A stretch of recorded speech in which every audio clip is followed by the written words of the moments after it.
হচ্ছে আমার একটা নাতিন হয়েছে সিজারের মধ্যে। তাই আমরা যখন আর্থিক অবস্থা খারাপ সেজন্য এসে হাসপাতালে এসে যোগাযোগও করতে পারিনি, বাচ্চা নিতে পারিনি। আজকে আমার নাতিনকে আমাদের হাতে তো ওরা সসম্মানে তুলে দিয়েছে। আমাদের টাকা পয়সা হাতে নাই, আমাদের আর্থিক অবস্থা অনেক খারাপ ছিল, সেজন্য যোগাযোগটা করতে পারিনি। অনেক খারাপ লাগছে, অনেক কান্নাকাটি করছি।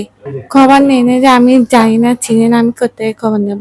আলহামদুলিল্লাহ আমি আজকে অনেক খুশি হয়েছি। এখানে ঘটনাটা হচ্ছে যে আমাদের প্রতিষ্ঠান এশিয়ান হসপিটাল, এই হসপিটালে আমরা সাধারণত রোগীদেরই সেবা দিয়ে থাকি, সার্ভিসটা রোগীদেরকেই দিয়ে থাকি আমরা। আমাদের কাছে একটা পেশেন্ট রাউজান থেকে আসে, রাত 8:30 9টার দিকে ওনারা পেশেন্টটা আসে, দেখা যায় যে ওনার মুমূর্ষু অবস্থা। এই অবস্থায় আমরা ডক্টরের সাথে পরামর্শ করে ওনাদের মাকে সিজার করাই। সিজার করানোর পরে বাচ্চা দেখি কন্ডিশন খারাপ, আমাদেরকে ডক্টররা বলে মানে এই বাচ্চাকে এনআইসিইউ লাগবে। এনআইসিইউর ক্ষেত্রে গিয়ে আমরা বাচ্চার গার্ডিয়ানকে জানাই, জানানোর পরে ওনাদের মোটামুটি সব কিছু কনফার্ম হয়ে আমরা এনআইসিইউতে বাচ্চাটা দিয়ে দিই। কিন্তু বাচ্চাটা দিয়ে দেওয়ার পরে আমরা চিন্তা করি নাই যে এখানে যে ফিনান্সিয়াল একটা সমস্যা হইতে পারে, এই বিষয়গুলোকে আমরা চিন্তা করি নাই। মানবিক দিক দিয়ে আমরা চিন্তা করছি বাচ্চাটাকে আমরা কীভাবে সুস্থ করতে পারি, বাচ্চাটাকে আমরা কীভাবে আপনার বাচ্চার গ্রোথটা বাড়াইতে পারি। এখানে মূলত প্রবলেমটা ছিল বাচ্চার ওয়েট ছিল অনলি 1.5, অর্থাৎ 1 কেজি 500 গ্রাম। তার মানে এটা আমরা বলি অপরিপূর্ণ একটা বাচ্চা। সাথে ওনার সমস্যা ছিল, ওনার শ্বাসকষ্ট ছিল, অক্সিজেন লেভেল কম ছিল। সব কিছু মিলে বাচ্চার কন্ডিশন ছিল অনেকই খারাপ। আমরা এই অবস্থায় গার্ডিয়ানদের সাথে আমাদের 3 দিন পর্যন্ত যোগাযোগ হয়। মা সিজার হয়, সিজার হয়ে মা সুস্থ হয়ে চলে যায়।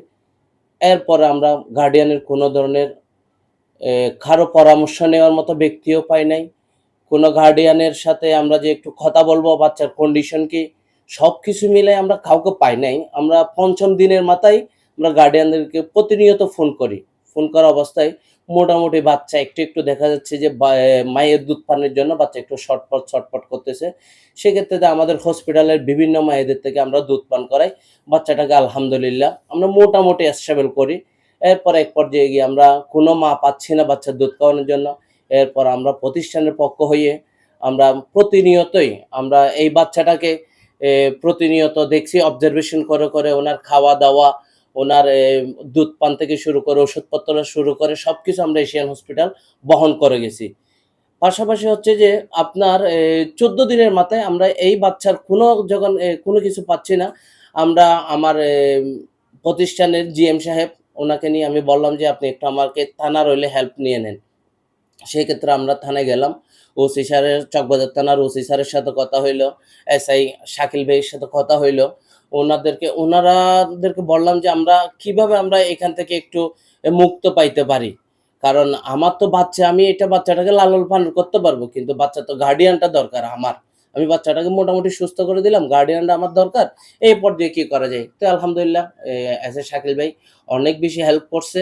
হেল্প করার পরে আমরা আজকে সবকিছু মিলাই আমরা ওসি স্যারের নির্দেশে, শাকিল ভাইয়ের তত্ত্বাবধানে আমরা বাচ্চাটা ওনার পরিবারের হাতে আমরা হস্তান্তর করব আজকে।